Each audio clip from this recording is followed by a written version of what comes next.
हाय nurses, कैसे हैं आप? मुझे पता है आप बहुत दिल से अपने एंट्रेंस एग्जाम्स की तैयारी कर रहे होंगे और ऐसा ही डिफिकल्ट रजिस्ट्रेशन एग्जाम है एनक्लेक्स आरएन नेक्स्ट जनरेशन। जी हाँ, ये एनक्लेक्स आरएन से एनक्लेक्स आरएन नेक्स्ट जनरेशन में चेंज हो गया था इन अप्रैल 2023।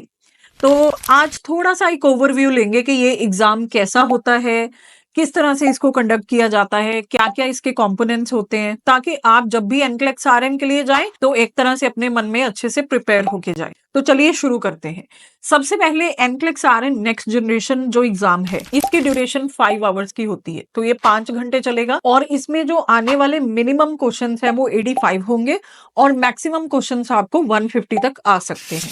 अब ये क्या बात हुई, किसी टेस्ट में या तो 85 क्वेश्चंस ही हो या 150 ही हो। ये 85 से 150 के बीच में आ सकते हैं का क्या मतलब है?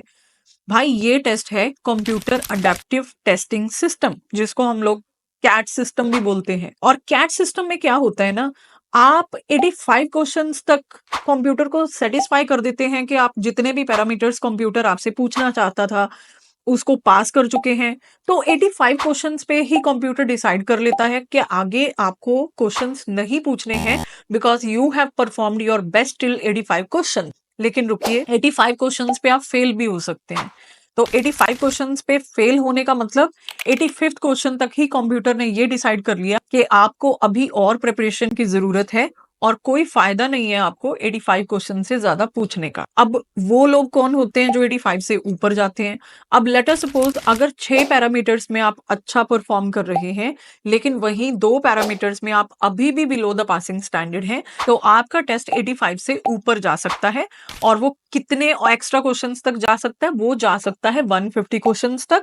हालांकि इसके इन बिटवीन एट 100 क्वेश्चंस 120, 130, 140 कहीं पे भी आपका एग्जाम जो है वो बंद हो सकता है। तो इस चीज की वजह से ही हम बोलते हैं कि मिनिमम 85 पे आप पास या फेल हो सकते हो और मैक्सिमम आप 150 तक भी पास या फेल हो सकते हैं। अब जो एनक्लेक्स आरएन है, क्योंकि ये 5 घंटे का टेस्ट है, तो इसमें 3 ब्रेक्स आप ले सकते हैं और ये ब्रेक्स जो हैं वो आप वॉलंटरी ले सकते हैं। लेकिन जब आप ब्रेक पे जाएंगे तो आपके पेपर का टाइम चलता रहेगा। जी हाँ, बहुत सारे लोगों को ये कंफ्यूजन होती है कि जब हम ब्रेक लेंगे तो शायद हमारा पेपर भी पॉज हो जाएगा। जी नहीं, ये तीनों ब्रेक्स आप इसी 5 घंटे में लोगे। अगर आप 10 मिनट लगा के आ रहे हो ब्रेक के टाइम पे, तो वो 10 मिनट आपके 5 घंटे में से माइनस हो जाएंगे। तो अपनी ब्रेक्स का टाइम बहुत ही सोच समझ के प्लान करना है। इसके साथ साथ हम बात कर रहे थे कि एनक्लेक्स आरएन एक कंप्यूटर अडेप्टिव टेस्टिंग सिस्टम है। अब इस चीज का क्या मतलब होता है? कंप्यूटर अडेप्टिव टेस्टिंग एक बहुत ही क्लेवर टेक्निक है, जिसमें के जिस तरह से आप पेपर में परफॉर्म कर रहे हैं उस हिसाब से आपको नेक्स्ट क्वेश्चन थ्रो किया जाएगा। लेट अस सपोज एक क्वेश्चन आता है, उसको मैं ठीक कर देती हूँ, तो नेक्स्ट जो क्वेश्चन आएगा वो मुझे हार्ड पूछा जाएगा as compare to my previous question.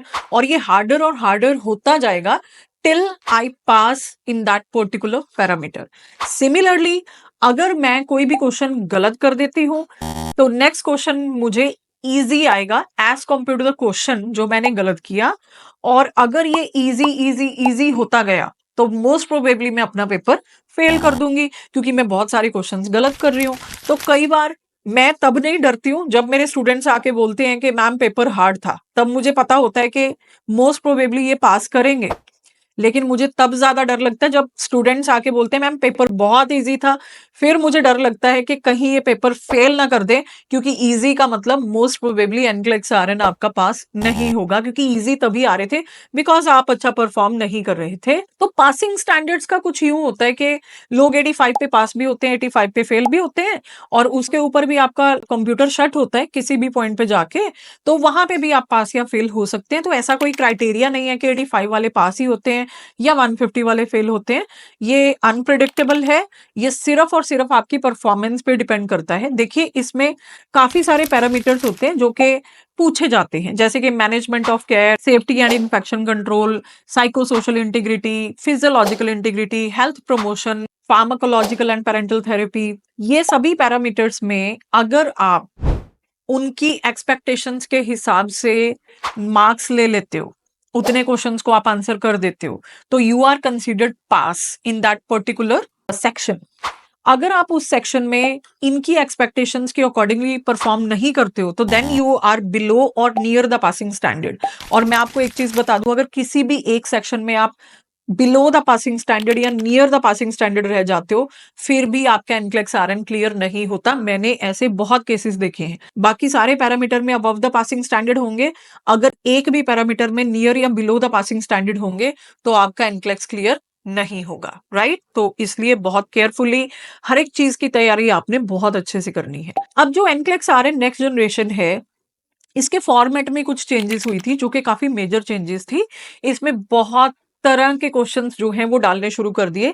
Initially जो एनक्लेक्स आरएन था उसमें केवल साटा यानी कि सेलेक्ट ऑल दैट अप्लाई, जिसमें मल्टीपल ऑप्शंस हमने चूज करनी होती हैं और मल्टीपल चॉइस क्वेश्चंस ही होते थे। लेकिन इस वाले एनक्लेक्स आरएन में आपको स्टैंड अलोन और अनफोल्डिंग केस स्टडीज भी आती हैं। तो जिस तरह से एनसीएसबीएन की साइट पे लिखा हुआ है, आपको मिनिमम 3 अनफोल्डिंग केस स्टडीज तो आएंगी ही आएंगी। एक केस स्टडी के अंदर 6 क्वेश्चंस होते हैं, तो टोटल 18 क्वेश्चन आपको अनफोल्डिंग केस स्टडीज में से आते हैं। और क्योंकि कुल 33 केस स्टडीज आनी होती हैं, तो बाकी की स्टैंड अलोन होती हैं। इसके साथ साथ काफी टाइप के क्वेश्चंस, जैसे कि हाईलाइट टाइप के question, drag and drop type के questions, drag down cloze type के क्वेश्चंस और मैट्रिक्स मल्टीपल चॉइस और चार्ट बहुत ज्यादा। इसके साथ साथ बो टाई टाइप ऑफ क्वेश्चंस। मतलब कहने का मतलब कि इन्होंने जो फॉर्मेट है क्वेश्चंस का, वो एक सिंपल जो फॉर्मेट था मल्टीपल चॉइस क्वेश्चन एंड साटा, वहां चेंज करके बहुत सारी आइटम टाइप ऑफ क्वेश्चंस की तरफ उसको शिफ्ट कर लिया है। तो आपको इस तरह से लगेगा कि आपकी नॉलेज जो है वो कहीं किसी डायमेंशन में अप्लाई करनी रह ना जाए। एनक्लेक्स आरएन इस तरह का टेस्ट होता है, that is why it's a difficult test. और एनक्लेक्स आरएन जो होता है वो काफी कॉम्प्रिहेंसिव टेस्ट है। तो जितने भी सब्जेक्ट्स हैं, 5 मेन सब्जेक्ट्स हैं जिनसे आपको पेपर आता है: fundamental of nursing, medical surgical, then we have paediatrics, obstetrics and psychiatry. Obviously pharmacology is a part of medical surgical, तो वहां से भी आपको क्वेश्चंस जो है वो आ सकते हैं। अब ऐसा है कि जब भी एनक्लेक्स आरएन का एग्जाम बुक करना होता है, सबसे पहले एप्लीकेशन प्रोसेस होगी, फिर आपकी एलिजिबिलिटी आएगी, आप एटीटी बुक करेंगे, एटीटी नंबर डाल के आप अपना एग्जामिनेशन डेट और टाइम बुक करेंगे। और जिस दिन आपका एग्जाम होगा, आपको 30 मिनट्स पहले एग्जामिनेशन सेंटर में पहुंचना ही होता है। वहां पे आपकी फिंगर प्रिंटिंग होती है, आपका पासपोर्ट चेक होता है और इसके साथ साथ आपकी जनरल चेकिंग होती है कि कहीं आप कोई कैमरा वगैरह लगा के तो नहीं जा रहे। हमेशा याद रखें, कभी भी कोई रिंग, वॉच, इवन अगर बालों में आप लड़कियां क्लचर लगा के जाती हैं तो you can not do that. आप इयरिंग्स नहीं पहन सकते पेपर के टाइम पे, ना ही गले में कुछ मतलब ऑर्नामेंट आप कुछ पहन के नहीं जा सकते। Even your spectacles are being checked for the presence of camera, you know. और आपकी वाटर बॉटल वगैरह वो कुछ भी अंदर नहीं के जाने देते। अब लेट अस सपोज के कोई भूल से ऐसी कोई चीज ले गया साथ में, तो वो आपको लॉक कर देते हैं, जहां पे आपका स्टफ तब तक रहता है जब तक आपका एग्जाम नहीं हो जाता। ऑफ कोर्स आपने अपने फोन्स को फ्लाइट मोड पे लगा के जाना होता है, ठीक है। तो जब आप एग्जाम में जाके बैठ जाते हो, मैं तो यही आपको सजेस्ट करूंगी, काम योर सेल्फ डाउन। आपको एक पेपर मिलता है, पेन मिलता है। जो मैं ट्रिक बोलती हूँ अपने स्टूडेंट्स को वो ये कि आपको अगर कोई फॉर्मूला ऐसा लग रहा है कि क्रिटिकल थिंकिंग के टाइम पे आप भूल जाएंगे, तो उसी टाइम पे उस पेपर पे आप नोट करके रख लीजिए, ताकि आप बेफिक्र होकर अपना पेपर अटेम्प्ट करें। जिस टाइम पे आप क्वेश्चन अटेम्प्ट कर रहे हैं, प्लीज उसको 3 बारी कम से कम रीड करिए, क्योंकि एनक्लेक्स आरएन बहुत डिफिकल्ट एग्जाम नहीं है, ये कॉमन सेंस का एग्जाम है और बहुत बारी आंसर क्वेश्चन में ही होता है। स्पेशली केस स्टडी के केस में आप देखेंगे कि आंसर केस स्टडी के अंदर ही होता है और हमें दिखाई नहीं दे रहा होता। तो आपने अपने 5 घंटे जस्टिफाई करने हैं, बहुत ही अच्छे से यूटिलाइज करने हैं। कई बार कई स्टूडेंट्स इतने पैनिक हो जाते हैं कि केवल 1.5 घंटे में, 2 घंटे में ही अपना एग्जाम फिनिश करके आ जाते हैं। इस तरह से नहीं करना है। इस एग्जाम के अगर 5 आवर्स दिए हुए हैं तो कुछ बहुत सोच के ही दिए होंगे, क्योंकि ये एक टफ टेस्ट है और अच्छे से आपको पढ़ के इसको करना है। एक बहुत इंपॉर्टेंट कंपोनेंट इस टेस्ट का होता है, दैट इज प्रायोरिटाइजेशन। आप एनक्लेक्स आरएन पास नहीं कर सकते हैं अगर आपको प्रायोरिटाइजेशन के कॉन्सेप्ट्स क्लियर नहीं है। जब एनक्लेक्स आरएन नेक्स्ट जनरेशन आया था तो उन्होंने ये चीज बहुत क्लियरली मेंशन करी थी कि अब से आपको लैब वैल्यूज को रटने की जरूरत नहीं है। क्योंकि लैब वैल्यूज की रेंज यूजुअली आपको केस स्टडीज में दी होती है, लेकिन फिर भी मैं ये सजेस्ट करती हूँ कि काफी सारी लैब वैल्यूज होती हैं जो कि कॉमनली हम लोगों को पता होनी चाहिए बीइंग अ नर्स, जैसे कि पोटेशियम, सोडियम, कैल्शियम का normal level, serum creatinine, blood urea nitrogen, uric acid का normal value, bilirubin direct and indirect, serum amylase, lipase, ये नॉर्मल वैल्यूज होती हैं जो कि हर एक नर्स को पता ही होनी चाहिए। तो इन वैल्यूज को आप जरूर याद करके जाएं, इंक्लूडिंग एबीजी वैल्यूज, राइट। और इसके अलावा जब भी आप अपने पेपर की तैयारी करते हैं, इस एग्जाम की तैयारी करते हैं, तो सबसे पहले एक अच्छा मेंटोर ढूंढना बहुत जरूरी है। मैं तो भाई एक पोस्ट ग्रेजुएट हूँ और मेरी काफी सारी पोस्ट ग्रेजुएट स्टडीज भी हैं from the University of Nova Scotia in Canada. In addition to this बहुत सारे और भी मैं साथ ही साथ कोर्सेज जो हैं वो करती रहती हूँ। तो एक वेल क्वालिफाइड और एक्सपीरियंस्ड मेंटोर होना बहुत जरूरी है, नंबर वन। अगर खुद से प्रिपेयर कर रहे हैं तो मैं सजेस्ट करूंगी कि सॉन्डर्स की बुक आपके लिए बेस्ट है। They have been the king of this industry from last so many years. मैंने उससे बेस्ट बुक आज तक नहीं देखी है। In addition to this question answers के लिए भी सॉन्डर्स के एडिशंस आते हैं, यू कैन फॉलो दैट। और आप नवकिरण नर्सिंग क्लासेस ऐप भी डाउनलोड कर सकते हो जिसमें बहुत बड़े क्वेश्चन बैंक, स्टडी मटेरियल और भी उसमें बहुत सारी चीजें हैं प्रिपरेशन करने के लिए। अब टेस्ट से एक दिन पहले अच्छे से सो के जाएं, टेस्ट में जाने से पहले बहुत ज्यादा खा के ना जाएं, आपको एंजाइटी की वजह से वॉमिटिंग हो सकती है, और बहुत ही कंफर्टेबली ड्रेसअप होके जाएं।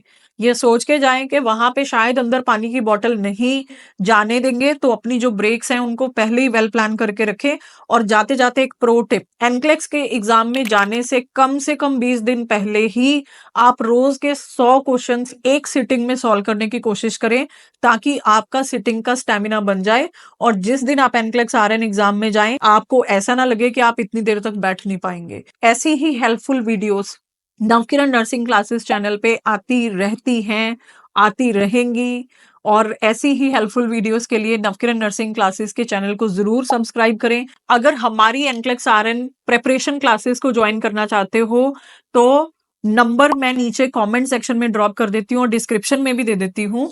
आप उस नंबर पे कांटेक्ट करके हमें ज्वाइन कर सकते हैं और अपना एनक्लेक्स आरएन फर्स्ट गो में क्रैक कर सकते हैं। Thank you so much, take care.